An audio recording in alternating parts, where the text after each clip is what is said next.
Welcome to Sacred Living. My name is Michele Paiva, and today we're going to be talking about the fascia blaster or any kind of fascia opening and the navel area to the hip area and why that is so sensitive for so many women, especially when it comes to sexuality.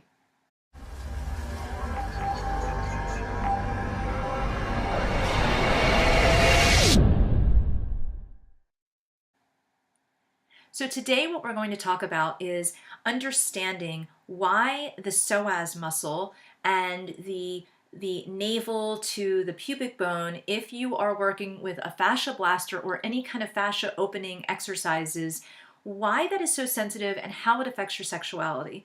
Number one, when you think about someone who is stressed or feeling some kind of shame in their body, or they're feeling some level of sexual repression or oppression in some way. Maybe they were treated poorly, maybe they were assaulted, maybe they were abused, or maybe they're just not comfortable with the way society treats women as objects.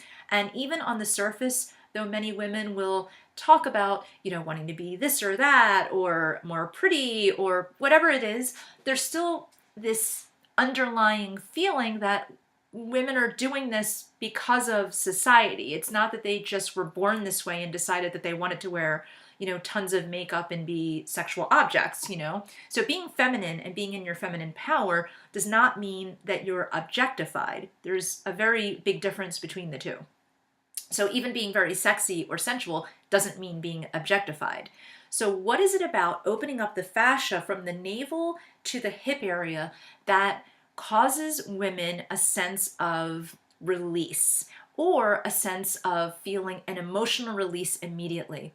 So there's two different types of releases. And when I did the last video on fascia blasting, I got a lot of feedback on that. And some women were saying like, oh yeah, I did the fascia blast and 2 days later I was really upset and I released.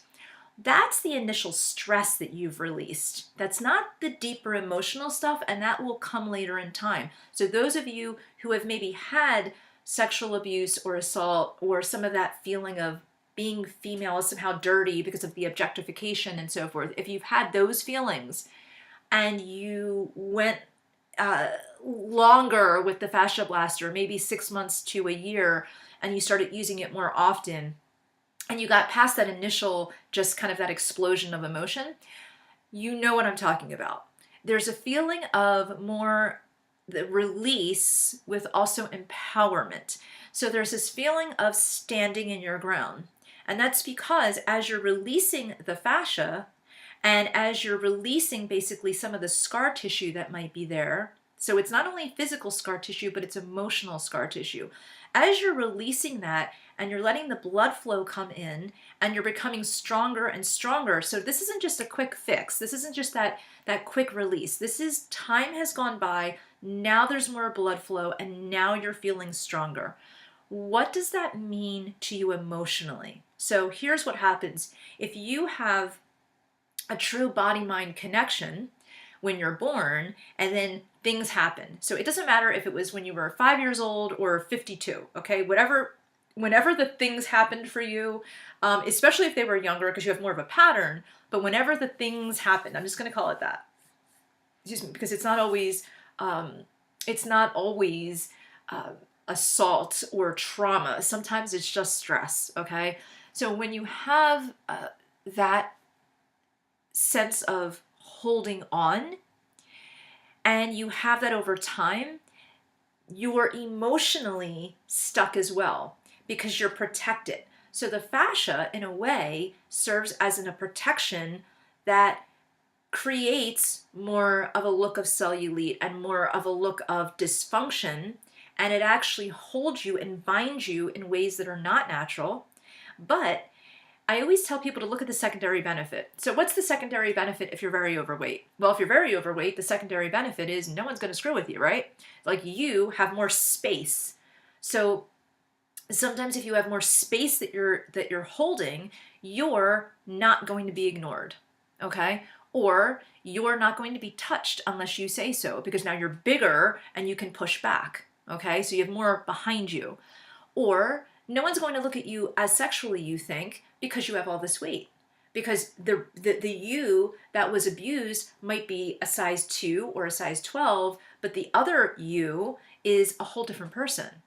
So there's lots of secondary benefits for having weight or just being thin, being really bound up and tight. I mean, there are certain terms in our society that actually go with mental. So for, let's say someone says, "Ah, you're a tight ass." What, you have a stick up your ass?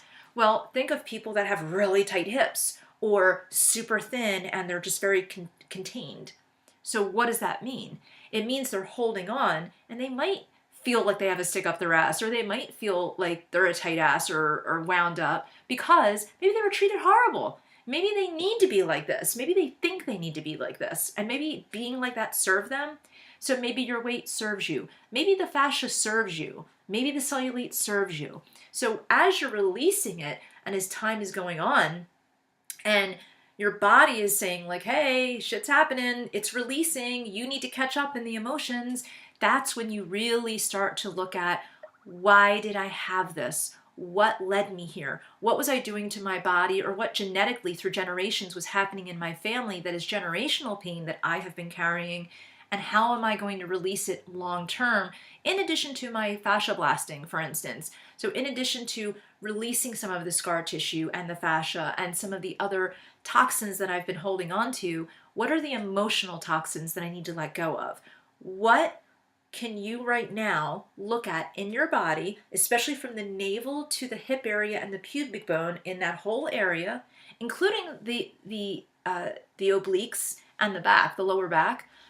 What emotions do you think of when you think of those areas? What do you remember happening as a female to you in those areas? Where do you, when you think of those areas, do you feel like, hey, I'm beautiful there? Or do you feel like you're disgusting? Or do you feel shame or guilt or a level of being dirty? You know, where does your mind and your emotion connect to that area? And if you sort of are feeling like, well, I don't think of much of anything there, then you have a bigger problem than the people that are thinking really crappy things, because that means you're really disconnected. So I want you to focus on connecting to yourself. I want you to focus on loving yourself. And I know I say that a lot, but it's really important. And I want you to, as you're fascia blasting and as you're creating this beautiful ceremony of releasing, I want you to not just release the body, I want you to bring the mind together with it, okay? So namaste, God bless, and I will talk to you soon.